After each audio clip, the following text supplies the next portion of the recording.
শীত আসলেই এই ভর্তাটা যখনই বানাই তখন তো প্লেটে ভাত বেশি করে নিয়ে খেতে বসি।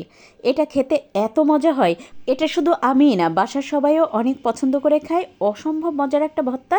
আর বিশ্বাস করেন, এখন এই ভিডিওটা দেখে আবারও এই ভর্তাটা দিয়ে ভাত খেতে ইচ্ছা করছে। এটা এত মজার একটা ভর্তা, তাই পুরো রেসিপি দেখতে থাকেন, আশা করি আপনাদেরও ভালো লাগবে। আর হ্যাঁ, ভিডিওটা শেয়ার করে রেখে দেবেন, যখন এই রেসিপিটি করতে যাবেন তখন তো টুক করে একটু দেখে নিতে পারবেন। এখানে আজকের ভর্তার জন্য আমি আধা কাপ মসুর ডাল বেশ ভালোভাবে ধুয়ে তারপর তো পানি দিয়ে ভিজিয়ে রেখে দিলাম। আর এখন এই ভর্তার সাথে দিয়ে দেবো বেশ কয়েকটা ফুলকপির ফুল। আর এই যে 3-4টা ফুলকপির ফুল কেটে নিচ্ছি, সেই সাথে নিয়ে নেব একটা মিডিয়াম সাইজের আলু আর একটা মিডিয়াম সাইজের টমেটো। তার সাথে নিয়েছি 2টা পেঁয়াজ খুব ভালোভাবে ছিলে। এবার টমেটোটা 4 খণ্ড করে কেটে নেব। তার সাথে আলুটাও একটু পাতলা পাতলা করে কেটে নেব। এই ভর্তাটা যখন তৈরি করবেন তখন তো একটু বেশি করে তৈরি করবেন, তা না হলে কিন্তু আপনিই ভাগে পাবেন না। তো দেখতেই পাচ্ছেন আলুটা তো আমি পাতলা পাতলা করে কেটে নিচ্ছি। এই যে ঠিক এরকম করে কেটে নিয়েছি। এবার পেঁয়াজগুলোও একটু কেটে নেব, একটু পাতলা পাতলা করে পেঁয়াজটা কেটে নেব। এই তো সব কিছু তো গুছিয়ে নিয়েছি। আর এদিকে ডালটাও কিন্তু খুব ভালোভাবে ভিজে গেছে। এবার তো চুলায় একটা প্যানে ডালগুলো দিয়ে দেব।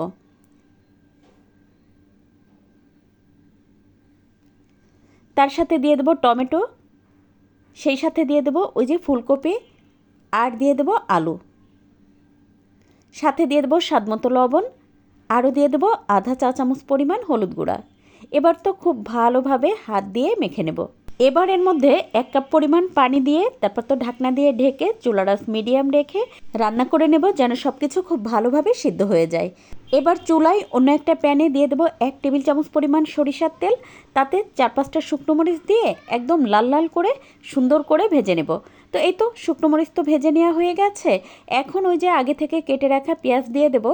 পেঁয়াজটা একটুখানি নেড়ে মিশিয়ে দিয়ে সাথে দিয়ে দেবো 5-6টা রসুনের কলি।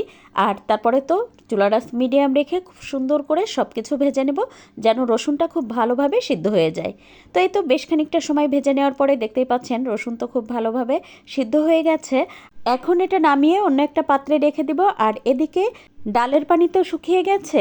এবার তো খুব ভালোভাবে নেড়ে ডালটা একদম শুকনো শুকনো করে নেব। আর নিশ্চয়ই দেখেই বুঝতে পারছেন টমেটো, ফুলকপি, আলুও খুব ভালোভাবে সিদ্ধ হয়ে গেছে। এখন তো এটা নামিয়ে ঠান্ডা হতে দিয়েছি। আর এদিকে ভর্তাটা তৈরি করার জন্য একটা বড় পাত্রে নিয়ে নিলাম শুকনো মরিচ আর স্বাদমতো লবণ। খুব ভালোভাবে শুকনো মরিচটা ভেঙে নিয়ে সাথে দিয়ে দেবো ওই যে আগে থেকে ভেজে রাখা পেঁয়াজ আর রসুন। তারপর তো হাত দিয়ে খুব ভালোভাবে চেপে চেপে পেঁয়াজ রসুনটা আমি ভর্তা করে নেব। আর নিশ্চয়ই দেখেই বুঝতে পারছেন রসুনটা কি পরিমাণ নরম হয়ে গেছে। আর এই পর্যায়ে দিয়ে দেব কাঁচা মরিচ আর কাঁচা পেঁয়াজ। আমার কাছে কাঁচা মরিচ কাঁচা পেঁয়াজ দিয়ে একটু ভর্তাটা করলে খেতে তো অনেক ভালো লাগে।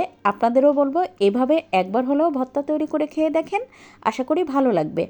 এবার তো সব কিছু খুব ভালোভাবে হাত দিয়ে মেখে নিয়ে দিয়ে দিলাম 1 মুঠ ভর্তি করে দেশি ধনেপাতা কুচি। আর এই ভর্তাটায় আমার কাছে তো ধনেপাতা দিলে খেতে অপূর্ব স্বাদ হয়। আর ভর্তাটার শেষে দিয়ে দেবো 1 টেবিল চামচ পরিমাণ খাঁটি সরিষার তেল। এতে করে এই যে যে ঝাঁঝালো একটা ফ্লেভার পাবেন, তখন দেখবেন ভাত খাওয়ার চাহিদাটা বেড়ে যাবে দ্বিগুণে। আর এটা অসম্ভব মজার হয়।